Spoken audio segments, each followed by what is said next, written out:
Rotational equilibrium बुझ्यो। So rotational motion पढ्दाखेरि त्यति बेला चाहिँ यो टपिक आउँछ खासमा चाहिँ, तर केही छैन हामी सिकिरहेको ठिकै छ।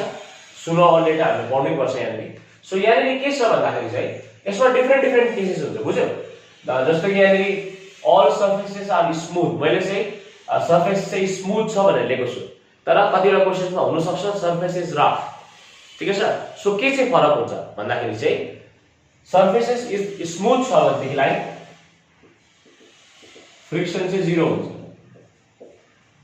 है, अनि यदि सर्फेस चाहिँ रफ भनेको छ भनेदेखिलाई friction will have some value, त्यति मात्रै हो डिफरेन्स बुझ्यो। So right now surface smooth छ, सो फ्रिक्सन इज 0, ठिकै छ। अब यहाँ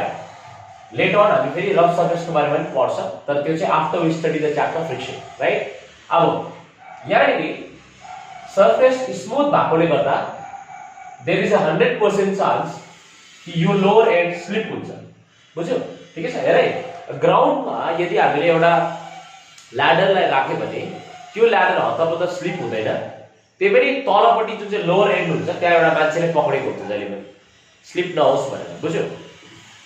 तर फ्रिक्सन भएकोले गर्दाखेरि अलिकति स्टेबल त हुन्छ, तर यहाँ त फ्रिक्सनै छैन। अब फ्रिक्सनै छैन भनेपछि यहाँ है, फ्रिक्सनै छैन भनेपछि त्यो फ्रिक्सनले गर्ने काम त कसैले त गर्नु पर्यो नि हैन। यो ल्याडरलाई स्टेबल राख्नुको लागि त्यो फ्रिक्सनले गर्ने काम त कसैले गर्नु पर्यो नि हैन। सो यहाँ ल्याडर चाहिँ कतापट्टि स्लिप हुनुपर्छ, ल्याडर चाहिँ यतापट्टि स्लिप हुनुपर्छ, ठिकै छ। अब कसैले पनि ल्याडर यतापट्टि स्लिप भएको देखेको छैन होला, ल्याडर यतापट्टि स्लिप हुन्छ। सो ल्याडर चाहिँ यता स्लिप भयो भने फ्रिक्सनको डाइरेक्सन चाहिँ यता हुन्छ, opposite to the direction of motion, right. So हेर है, ल्याडर यतापट्टि स्लिप भएको भए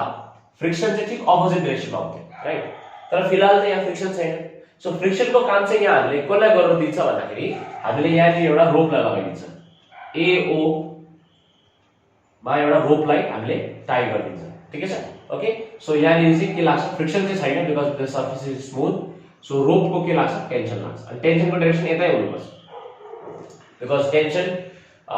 ले कसको काम गर्दछ, फ्रिक्सनको काम गर्दछ, ठिकै छ। ओके, सो यहाँ हाम्रो टेन्सन, सो मैले यहाँ लेखेको छु to protect the ladder from slipping AO is connected at the lower end. Okay,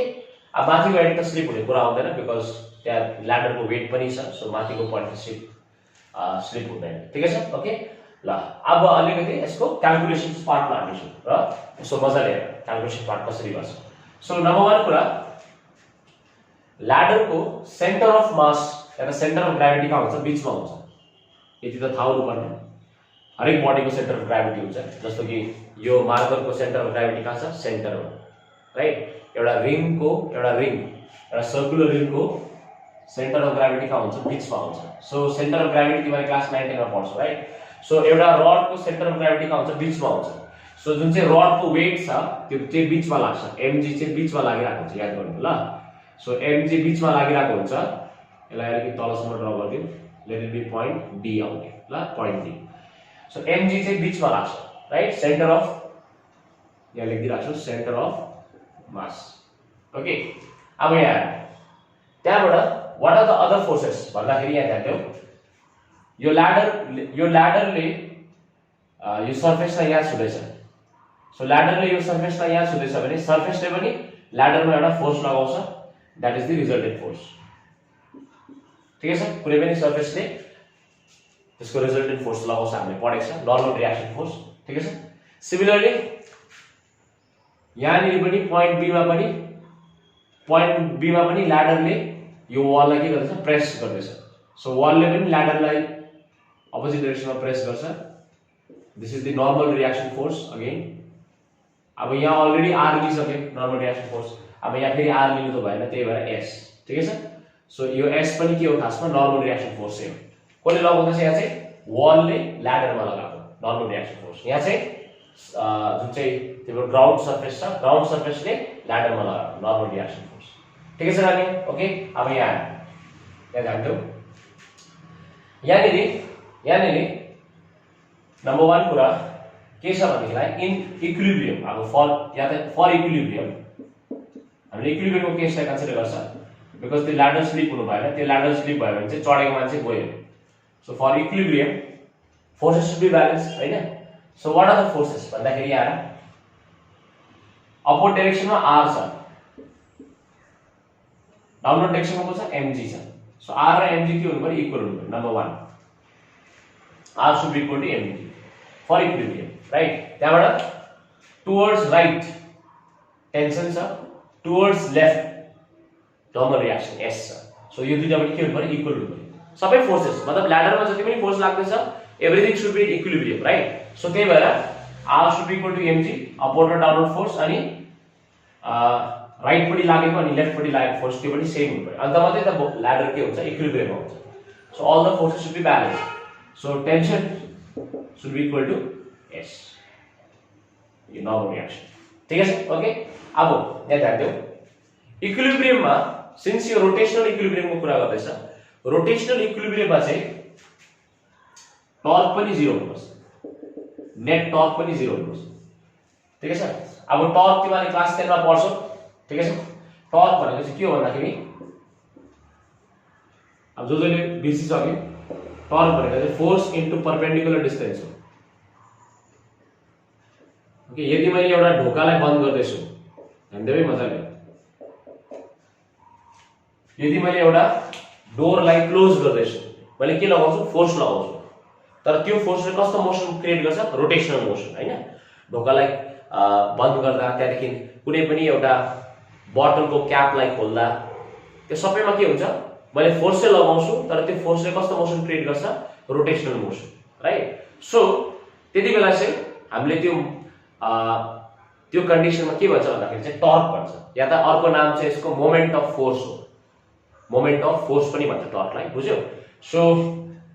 त्यति बेला चाहिँ टर्कको भ्यालु चाहिँ कति हुन्छ भन्दाखेरि whenever there is a rotational motion, closing of door, opening of cap, rotational motion हुँदा चाहिँ टर्क एक्जिस्ट गर्छ। टर्क भनेको के हो फोर्स इन्टु परपेन्डिकुलर डिस्टेन्स, बुझ्यौ। सो यहाँनिर यो ल्याडरको फोर्स त ब्यालेन्स छ हैन।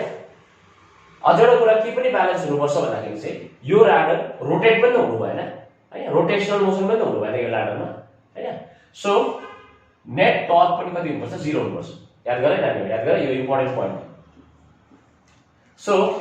अब नेट टर्क 0 हुनुको लागि त्यो ल्याडर चाहिँ कुनै प्रकारमा घुम्नु चाहिँ भएन, बुझ्यौ। मतलब यसरी यस्तो यस्तो रोटेशनल मोसन चाहिँ हुनु भएन ल्याडर, बुझ्यौ। सो यहाँ अब त्यो चाहिँ तिमीले पोजिसनमा हुन्छ। Sometimes net torque net at a 0 हुन्छ, कतिवटा क्वेशनमा b पनि 0 भनेको हुन सक्छ, बुझ्यौ। तर यहाँनिर चाहिँ let us say point a मा, ठीक है sir. So at point a net torque चाहिँ 0 छ भनेर हामी मानियो, ठीक है सर, पॉइन्ट a, ठीक है सर। ओके, सो ध्यान दिनु यहाँले। अब यहाँ आउने बित्तिकै whenever you consider point a, torque due to r अनि tension, torque due to r that is normal reaction force अनि टेन्सन चाहिँ गायब भइहाल्छ, बुझ्यौ। अब तिमीले भन्छौ सर कसरी गायब भयो तिनीहरु चाहिँ भन्दाखेरि there is no perpendicular distance. यहाँ हेर यो पोइन्टको कुरा गर्दैछ हैन, फोर्सेस यही छ, यही पोइन्टबाट सुरु हुँदैछ फोर्सेस भनेपछि is there any perpendicular distance? छैन नि हैन। Is there any perpendicular distance? No, there is no perpendicular distance. भन्नुको मतलब चाहिँ परपेन्डिकुलर डिस्टेन्स 0 भयो। सो यहाँ लेख्दै पनि राख्छु जसले बुझेन यहाँ त तिमीको नोट्सको लागि फर r and t, यो r र t को लागि परपेन्डिकुलर डिस्टेन्स इज 0।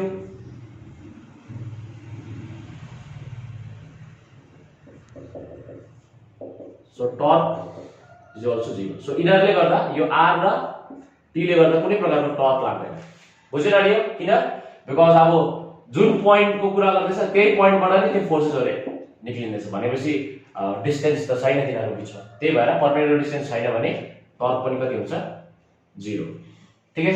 सो यो दुईटा छ। अब कुन चाहिँ बाँच्छ त्यसो भए एउटा बाँच्छ mg, अर्को बाँच्छ s, ठीक है सर। ओके, सो एउटा बाँच्छ mg, अर्को बाँच्छ s, यिनीहरुले गर्दा चाहिँ टर्क लाग्छ, ठीक है sir. So let us find out कति हुन्छ टर्क ल। सो ध्यान देऊ। सो टर्क चाहिँ दुईजनाले गर्दा लाग्दै रहेछ, एउटा टर्क चाहिँ लाग्दै रहेछ mg ले गर्दा, अर्को टर्क चाहिँ लाग्दै रहेछ s ले गर्दा, दुईजनाले गर्दा टर्क चाहिँ लाग्नु पर्ने रहेछ, ठीक है sir. Okay, but that net torque should be 0 अन्त मात्रै equilibrium. So torque due to mg, so mg ले गर्दा लागेको टर्क को भ्यालु कति हुन्छ ध्यान दिनु हैन पॉइंट ए मा कन्सिडर गर्दैछ है पॉइंट ए मा सो टर्क भनेको force so what is the force mg torque भनेको फोर्स हो mg इन्टु परपेंडिकुलर डिस्टेंस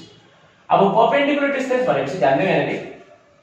यो मिड पोइन्ट हो यो सेन्टर अफ मास मिड सेन्टरमा हुन्छ सो टोटल लेन्थ 2a थियो भनेदेखिलाई मजाले हेर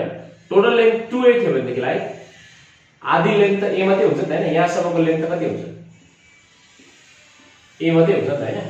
हैन so torque due to mg चाहिँ के हुन्छ भन्दाखेरि फोर्स इन्टु डिस्टेन्स हैन यहाँ डिस्टेन्स भएकोमा चाहिँ नि फोर्स इन्टु डिस्टेन्स a हुन्थ्यो तर यहाँ डिस्टेन्स छैन के डिस्टेन्स छ परपेंडिकुलर डिस्टेन्स भनेपछि तिमीले यो डिस्टेन्स लिएर हुँदैन बिकज यो त नर्मल डिस्टेन्स मात्रै हो तर परपेंडिकुलर डिस्टेन्स भनेपछि चाहिँ it should be perpendicular as well so कुन चाहिँ डिस्टेन्स लिनु पर्छ भन्दाखेरि फोर्स चाहिँ mg लिन्छौ फोर्स mg लिन्छौ तर डिस्टेन्स चाहिँ कुन चाहिँ लिनु पर्यो परपेंडिकुलर डिस्टेन्स यो नर्मल डिस्टेन्स हैन परपेंडिकुलर डिस्टेन्स ठिकै छ नानीहरु okay because it should be perpendicular so त्यही भएर torque is equal to force mg into perpendicular distance चाहिँ यो डिस्टेन्स मात्रै भए चाहिँ यो हुन्थ्यो तर परपेंडिकुलर डिस्टेन्स चाहिँ यो ad ठीक है बच्चाहरु ad प्लस अब s ले गर्दा torque due to s so force is s normal reaction force into perpendicular distance so perpendicular distance अब डिस्टेन्स भनेको त यो लिन्थ्यो हैन परपेंडिकुलर डिस्टेन्स चाहिँ कुन चाहिँ हुन्छ यो हुन्छ ob अब कति जना यहाँनिर बत्ती गुल भयो अरे परपेंडिकुलर डिस्टेन्स कसरी लिएको छ सर यहाँ सुन अब यहाँ ध्यान दिनु सिम्पल बताइदिनु तिमीलाई एउटा काम गर सपोज mg को परपेंडिकुलर डिस्टेन्स चाहिन्छ mg को परपेंडिकुलर डिस्टेन्स चाहिन्छ भनेदेखिलाई mg लाई अलिकति सारिदियो यही mg लाई अलिकति सारिदियो यहाँ बनाइदियो त्यो त सार्नु सक्छ नि हैन भेक्टर्सलाई शिफ्ट गर्न सक्छ हामीलाई थाहा छ सो mg लाई अलिकति सारिदियो यहाँ बनाइदियो mg ठीक है so this mg and your point A so this becomes AD becomes the perpendicular distance because it is perpendicular as well as distance between the forces यो फोर्स यहाँ लाग्दैछ mg यहाँ लाग्दैछ mg अनि point A को distance पनि हो as well as perpendicular पनि छ so this is the perpendicular distance first मा AD सेकेन्ड मा फेरि यो s लाई पनि अलिक सारिदियो ध्यान लगाएर सुन s लाई पनि अलिक सारिदियो सपोज s लाई यहाँ सारा s लाई अलिक शिफ्ट गर यहाँ गरी s लाई शिफ्ट गर ठीक है सो पॉइंट यहाँ छ हैन सो यहाँबाट तिमीले यसो डट बनायो भनेदेखिलाई यो डिस्टेन्स यहाँदेखि यहाँसम्मको डिस्टेन्स यो पॉइंट हो यहाँ फोर्स लाग्दैछ so this becomes the perpendicular distance right so यो डिस्टेन्स कसको बराबर छ OB को बराबर छ त्यही भएर फोर्स इन्टु परपेंडिकुलर डिस्टेन्स बुझ्यो I hope it's clear now force into perpendicular distance force into perpendicular distance right अब हेर अब कुरा आउँछ AD र OB चाहिँ के हो हामीलाई थाहै छैन AD र OB के हो right so in order to find AD find गर्नको लागि यो सानो ट्रायंगललाई हेर्नुपर्छ मजाले सुन है सकिन आँट्यो मजाले हेर यो AD फाइन्ड गर्नको लागि यो सानो ट्रायंगललाई हेर्नुपर्छ हामीले ठीक छ ओके सो ध्यान दिनु हेर्नु सो यो माथिको पार्टलाई म अलिकति एउटा सो ध्यान दिऊ हाउ टु फाइन्ड AD भन्दाखेरि चाहिँ AD खोज्नु पर्यो अनि अर्कोमा के खोज्नु पर्यो OB AD र OB दुईटै खोज्नु पर्यो right so how to find AD भन्दाखेरि चाहिँ यो सानो ट्रायंगल भित्र पस्छ यो सानो ट्रायंगल भित्र अब हेर हामीलाई चाहिन्छ AD चाहिन्छ okay let this point be O O त यहाँ अलरेडी लेखेको छु so let this point be S एउटा S पनि छ so let this point be P okay so यहाँ है P ले त मेरो एक्स गर्लफ्रेन्डको नाम आउँथ्यो जिस्केको यहाँ सो यहाँ नि हाँस्दैछ अहिले पनि फलो गर सो यो सानो ट्रायंगलमा AD हाल्न चाहिन्छ सो परपेंडिकुलर यो AD चाहिन्छ राइट सो AD हाल्न चाहिन्छ के चाहिँ थाहा छ AP चाहिँ थाहा छ AP कति लेन्थ हो A so we want to find AD हामीलाई के चाहिँ नोन छ AP चाहिँ नोन छ सो भनेपछि AD चाहिँ चाहिन्छ के चाहिँ नोन छ AP चाहिँ नोन छ ठीक है ओके सो यो कुन चाहिँ फंक्शन आउँछ कुन चाहिँ ट्रिग्नोमेट्रिक फंक्शन आउँछ भन्दाखेरि AD इज द बेस यो ट्रायंगलमा हामीले हेर्यो भने AD is the base and this is the hypotenuse AP is the hypotenuse so base by hypotenuse भनेपछि कुन चाहिँ आयो cos of theta right okay त्यसरी नै OB अब OB त ठुलो ट्रायंगलको देखिराख्छ सो वी नीड OB हामीलाई के चाहिँ थाहा छ AB चाहिँ थाहा छ लेन्थ अफ ल्याडर कति हो 2a सो हामीलाई OB चाहिन्छ डिवाइडेड बाइ के चाहिँ थाहा छ हामीलाई AB चाहिँ थाहा छ सो भनेपछि दिस यो ट्रायंगलमा OB चाहिँ को हो perpendicular so perpendicular and by hypotenuse so perpendicular by hypotenuse भनेपछि के भयो नानी यो sin हैन ठीक छ ओके सो यहाँबाट यहाँ ध्यान दिऊ AD को भ्यालु कति आयो AP उता जान्छ AP उता गयो भने AP भनेको कति हो स्मल a सो AP उता गयो भने small a cos theta so AP को भ्यालु यति आउँदो रहेछ सरी AD को भ्यालु यति आउँदो रहेछ अनि OB AB भनेको कति हो AB भनेको त 2a हो सो 2a उता जान्छ so 2a into sin theta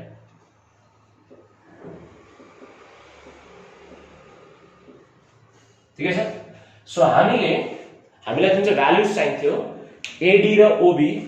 त्यो भ्यालुजहरु पनि हामीले सक्सेसफुली यहाँनेर निकालिसकेको छौं ठीक छ ओके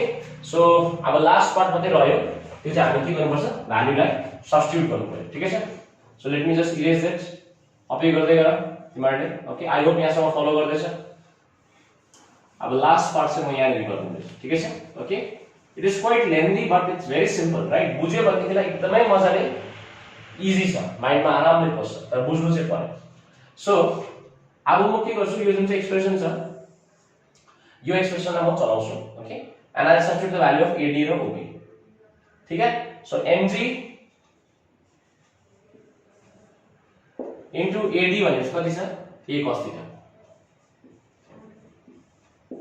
प्लस s भनेपछि s ए राख्नु अनि OB भनेपछि कति छ 2a sin equals to 0 ठीक है ओके सो यहाँनेरि mg AD को जग्गामा a cos थीटा अनि s OB को जग्गामा 2a sin थीटा लगायो ओके अब यहाँ now we will talk about direction because torque पनि एउटा वेक्टर क्वान्टिटी नै हो सो त्यसको डाइरेक्सन हामीले हेर्नुपर्छ बुझ्यौ क्लकवाइज छ कि एन्टी क्लकवाइज अब यो चाहिँ क्लास 10 मा पढ्छ जति जनालाई याद छैन तिमीलाई म भनिदिराछु यहाँ इफ टर्क चाहिँ क्लकवाइज छ भने नेगेटिभ साइन लगाउनुपर्छ अनि एन्टी क्लकवाइज छ भने अब ज्ञानीले त बुझिहाल्यो एन्टी क्लकवाइज भने के गर्नु पर्यो पोजिटिभ सो याद गर्छ ओके सो यो चाहिँ टर्कको कन्भेन्सन हो क्लास 10 मा पढ्छ म अलिकति रिभिजन पनि गराउँछु तिमीलाई सो टर्क चाहिँ क्लकवाइज छ भने नेगेटिभ लगाउनु पर्यो एन्टी क्लकवाइज छ भने पोजिटिभ अब ध्यान दियो ल के भन्ने आइस यहाँ यो mg ले गर्दा यो पोइन्ट A हो राइट पोइन्ट A हो mg ले गर्दा बडी कसरी मुभ गर्छ यसरी बडी यहाँ रे mg लागेकोले गर्दा यो ल्याडर जुन चाहिँ छ त्यो ल्याडर कसरी मुभ गर्छ भन्दाखेरि यसरी मुभ गर्छ यसरी बुझ्यौ यहाँ यसरी मुभ गर्छ सो यो क्लकवाइज हो कि एन्टी क्लकवाइज हो क्लकवाइज हो बुझ्यौ सो mg ले गर्दा चाहिँ क्लकवाइज हुँदैछ ध्यान देऊ because of this force mg ladder को मोशन ले कस्तो हुँदैछ क्लकवाइज राइट सो टर्क पनि क्लकवाइज हुन्छ सो टर्क क्लकवाइज भएकोले गर्दा mg ले गर्दा जुन चाहिँ टर्क लाग्दैछ त्यसमा चाहिँ माइनस साइन लगाउनु पर्यो किन माइनस साइन लाग्यो बिकज टर्क कस्तो छ क्लकवाइज ठीक है अब let us talk about s ले गर्दा ल्याडर जुन चाहिँ यहाँ छ s त यता लाग्छ नि हैन s यता लाग्छ सो ल्याडर कसरी मुभ हुन्छ यसरी मुभ हुन्छ सो यो चाहिँ क्लकवाइज हो कि एन्टी क्लकवाइज एन्टी क्लकवाइज अब क्लकवाइज र एन्टी क्लकवाइज त बुझाउनु पर्दैन होला सो म फेरि भन्दैछु mg ले गर्दा चाहिँ ल्याडरको मोसन कस्तो हुन्छ भन्दाखेरि क्लकवाइज हुन्छ त्यही भएर क्लकवाइज हुने बित्तिकै नेगेटिभ त्यही भएर टर्कको जग्गामा mg ले लागेको टर्कमा negative negative negative right okay तर s ले लागेको टर्क चाहिँ s त अब यता छ नि हैन यता सो टर्क बडी कसरी हुन्छ यता हुन्छ अब फोर्स यता लाग्दैछ भने बडी त यसरी त घुम्दैन नि हैन सो बडी त त्यसरी लाग्छ जतापटि फोर्स छ त्यतापटि लाग्छ राइट सो टर्क कस्तो भयो anti clockwise so anti clockwise के हुन्छ positive so anti clockwise positive राख्नु ठिकै छ सो जुन चाहिँ क्लकवाइज छ त्यसलाई नेगेटिभ जो एन्टी क्लकवाइज चाहिँ पोजिटिभ ठिकै छ बच्चाबाटी अब यहाँ सो यहाँ आयो तिम्रो s 2a sin theta equals to minus mg उता जाँदा के हुन्छ डल्लै प्लस हुन्छ plus mg a cos theta okay अब जुन चाहिँ टर्म सिमिलर छ उडाइदियो जस्तो a सिमिलर छ bye bye done right okay so यहाँ ध्यान देऊ मजाले सुन यो s in place of s can I write tension in place of s can I write tension a s को लगाउँ टेन्सन राइट अरु सबै टर्म उता लैजाऊ सो के हुन्छ mg के छ यो 2 पनि तल झर्छ सो हाफ अनि यहाँ cos छ यहाँबाट sin तल झर्छ सो चमत्कार केही गरेको छैन बच्चाबाटी s को जग्गामा के लगाइदिए t लगाइदिए ठिकै छ अनि यहाँबाट s t mg को mg छ cos यहाँ छ sin यता झर्यो 2 पनि यता झर्यो ठिकै छ ओके सो यहाँबाट टेन्सन निक्ल्यो मतलब यो रोपमा कति टेन्सन लाग्दैछ त्यो हामीले निकाल्यो ठिकै छ टेन्सन कति लाग्दैछ half of mg cos by sin भनेको कति हो cot so half of mg cot of theta is the tension that is acting at this rope बुझ्यो so I have tried my best this completes your theory okay यो video already लेन्थी भइसक्यो so numericals will do it in the next lecture okay so केही doubts छ भनेदेखिलाई मैले पहिले भनेको छु कहीँ पनि केही डाउट्स छ मलाई व्हाट्सएप गर्नु इन्डिभिजुअली तिमीले भन्नु मैले तिमीले भने भनेदेखिलाई मात्रै I will get to know ठिकै छ okay so thank you everyone have a great day